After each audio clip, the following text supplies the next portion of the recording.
I'm Kylie Dobegay, General Manager for City Magazine, and today we have a very special guest in the studio. We are chatting with First Lady of North Dakota, Miss Mikey Hoeven. Hi, Kylie. How are you? Good. How are you doing today? I'm doing well. Thanks for having me. Well, thank you for coming on the show. It's not every day. My pleasure. My pleasure. It's great to be here. Well, you are gracing our August cover of City Magazine. Yes. How's that been going for you? You know, I have received so many nice compliments, and that's a credit to Tom, the job I think that he did on there. But I have gotten so many people calling and emailing saying, you know, nice story. So again, thank you for asking me to be on the cover. And again, to Tom, great job on the interview. Tom He's Reagan, such a great guy. He always does such a wonderful job for us. He really does. So please extend that to him. Oh, definitely will. And I'm sure he's probably listening in too. So hopefully he is. So, all right.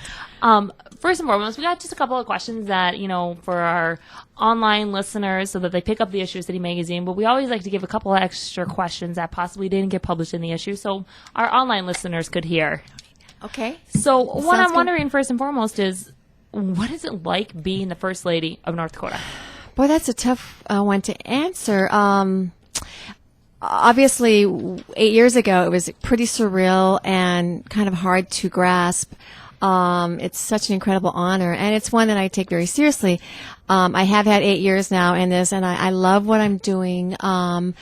It has enabled me to get across the state of North Dakota to places I've never been to before, or probably never would have gotten to, meeting some wonderful people. Our people across the state are incredible and are so welcoming, so kind, so generous. And it's given me an opportunity to work on some things that I think are important to be working on. The underage drinking is, as you probably know, we're number one in underage binge drinking across the nation, which is horrific news. It's really, really just sad. It's very bad news. And when we got elected and I first discovered that, I was horrified. I was very surprised, first of all. But it's something that we need to continue to work on because it's not something that we're proud of course. But we will continue to work on this problem to affect some serious change. Very good. Well, when you were growing up as a little girl, I mean, what is it that you wanted to be? Did you ever fathom that this is how your life would play out? No, you can't wake up and think, I think I'll be a first lady. I'll be a first lady one day. You know, it's something that I want to do. Yeah, no, I didn't. To be honest with you, I was always into dancing, and I was in a dance troupe way back when we lived in the Philippines, Guam.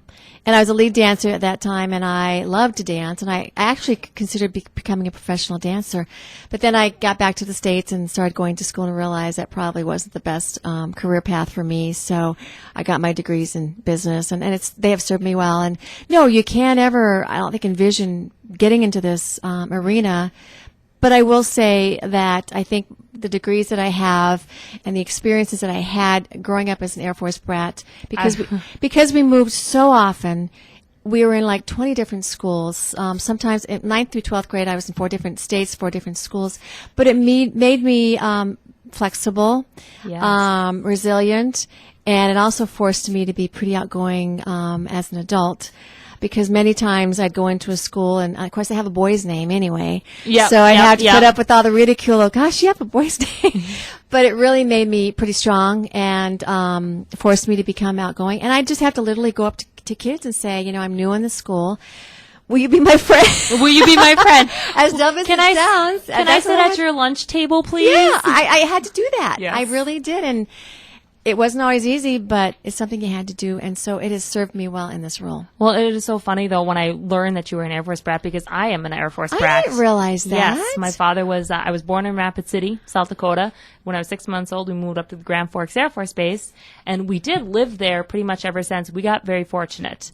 Mom knew one of the senators from Wisconsin, and we were supposed to go to the Philippines for a year, but by way of decree with him and everything like that, my dad went and we were able to stay back in the States, which was wonderful. And then we did build a home in East Grand Forks right before the flood.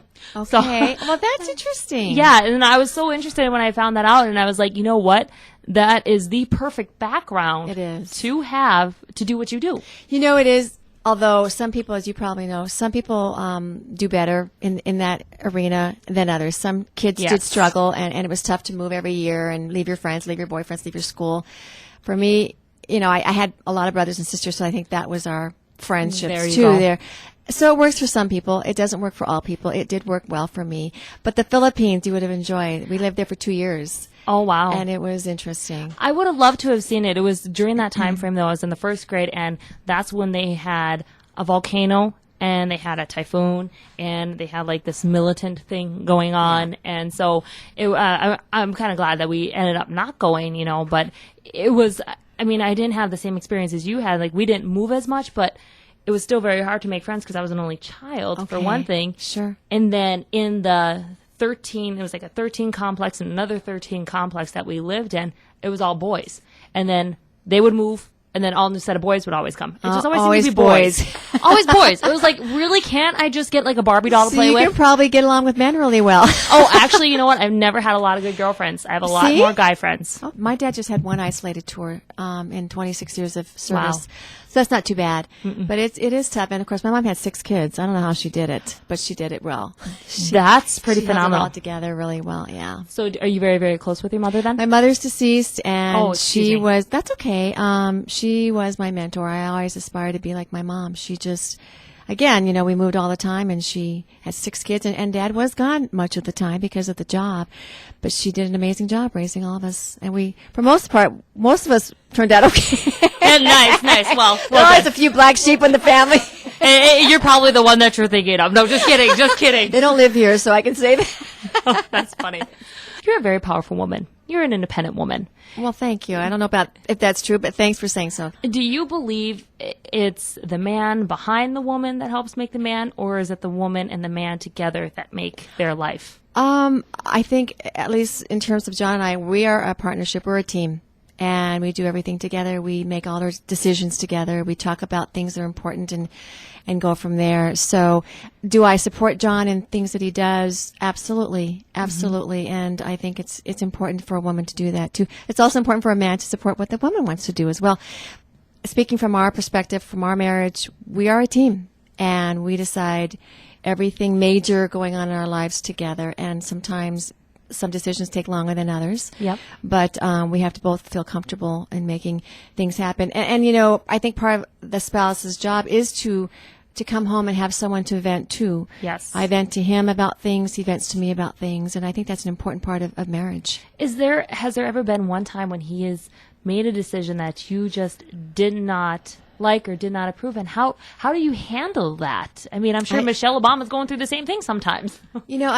I talked to him. I mean, we've been married for 27 years, so wow, phenomenal. We've been through a lot. But I absolutely say what I think is the right thing. I don't ever hold back. And John, I think, respects what I have to say. He obviously weighs out what others say, too, sometimes, depending on what the issue at hand is. But I absolutely say what I think to him on everything. And he expects me to. I mean, he wouldn't come to me unless he expected me to tell him what I honestly thought about something. So we're very honest with one another. With that, we will go to a commercial break, and we'll be right back.